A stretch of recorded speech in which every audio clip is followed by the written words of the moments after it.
Good morning. I'm the praised historian Aidan Edwards. Today, my notable associates, Professor Thomas Hudson, Colonel Connor McCune, and I will be speaking about land conservancy movement in the Progressive Era, its modern implications, and even a case study on our very own Yellowstone National Park. The Progressive Era was a great time for the preservation of land in America. People like Theodore Roosevelt played a huge part in said era. Once a game hunter, President Roosevelt felt the lament of the loss of wildlife. Here I have a quote from the President Roosevelt.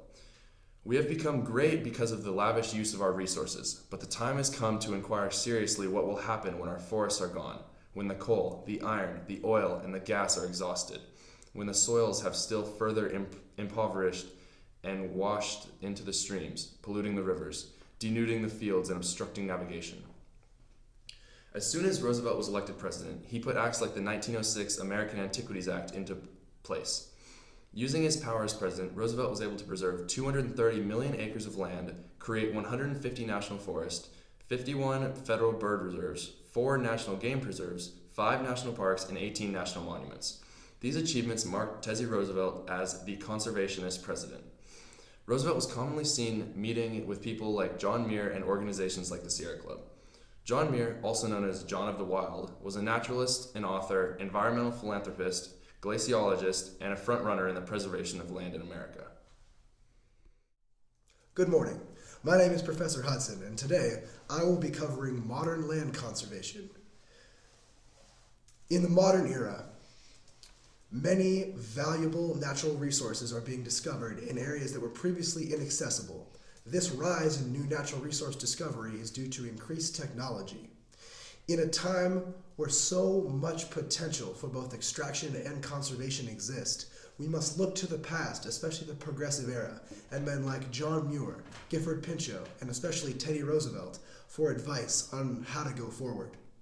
One great example of the to conserve or not to conserve attitude is the proposal of Pebble Mine in Bristol Bay, Alaska. Bristol Bay, Alaska is home to one of the largest remaining salmon runs in the world, producing a $1.5 billion a year fishing industry and supporting the lives of hundreds of thousands of traditional fishermen, as well as supporting the lives of thousands more commercial and sport fishing enterprises. Along with the human implications of such a healthy salmon population comes the immense environmental support provided by these fish. Endangered species such as grizzly bears, bald eagles, and other vital animals to our nation's sense of pride, history, and the ecosystems they inhabit rely on these salmon and the route they take into the tributaries of the area surrounding Bristol Bay.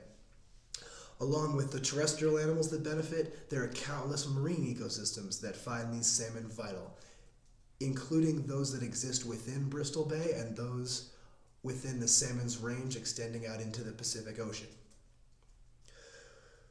Pebble Mine is a proposed gold and copper mine that will be unrivaled in size in all of North America. It is a multi-billion-dollar project that has the potential to harvest more gold and copper than any mine in American history. It would require a massive earthen dam that stretches several miles and reaches 700 feet into the sky. With all of these things, it might make it sound enticing, and it has become very enticing to many developers. The one thing that must be taken into consideration is the fact that when all these minerals are gone, we will only be left with the toxic tailings of this mine's activity. These tailings are often left in unlined pits known as tailing ponds, leaking lethal chemicals such as mercury, arsenic, chlorine, and other dangerous substances into groundwater. This is not a matter of if it will happen at Pebble Mine, it's a matter of when it will happen. We've seen this countless other times with coal mines in various parts of the nation, as well as with the Animus mine mining minerals in Colorado. When that mine leaked, it killed hundreds of thousands of animals as it poisoned an entire river, creating a dead zone for years to come. We cannot afford this in Bristol Bay. Bristol Bay supports too many hundreds of thousands of people and too many hundreds of thousands of animals, along with forests that provide valuable timber for the nation's multi-trillion-dollar timber industry, as well as the multi-billion-dollar fishing industry that exists within Bristol Bay itself. We cannot place at risk the livelihoods, both traditional and modern, of hundreds of thousands of Alaskans who are in the end Americans, as we all are, for the benefit of a few mining bigwigs in their high towers of New York and Wall Street.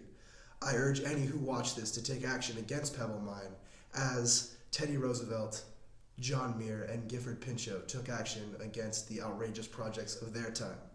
I encourage the sustainable harvest of resources, but not the destruction of where those resources come from. My name is Professor Hudson, and I'll be handing it off to Colonel Connor McCune to talk more about mining's implications. Thank you. As Professor Hudson previously stated, mining has many negative environmental impacts due to frequent leakage of highly toxic chemicals used in the extraction process. Similar to the proposed Pebble Mine, Lucky Minerals Drilling Company is planning on putting a 2,500-acre gold mine 30 miles north of Yellowstone National Park. As Professor Hudson previously explained, it is impossible for a large mine to operate without leaking. This is problematic to Yellowstone National Park as the proposed mine site is connected to Yellowstone River. This river is the lifeblood of the small communities surrounding Yellowstone as well as the park itself. The river flows through most of the park as well as Yellowstone Lake.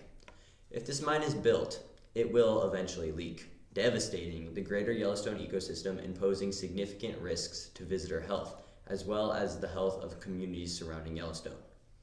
Another massive problem that faces Yellowstone today is the delisting of the grizzly bear from the list of endangered species. This is a massive problem as it would allow the grizzly bears to be hunted again, and because they have the lowest reproduction rate of any land mammal, they could easily lose population extremely quickly. Additionally, the grizzly bear is still regionally extinct in many areas.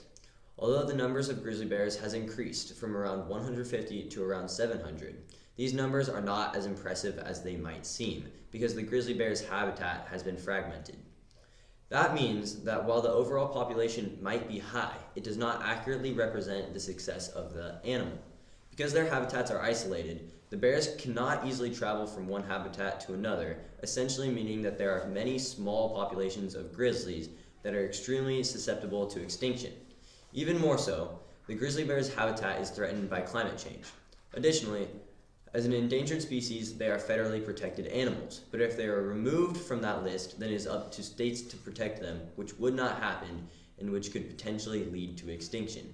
These are two of the massive problems that face Yellowstone today, and we desperately need to address them. Thank you.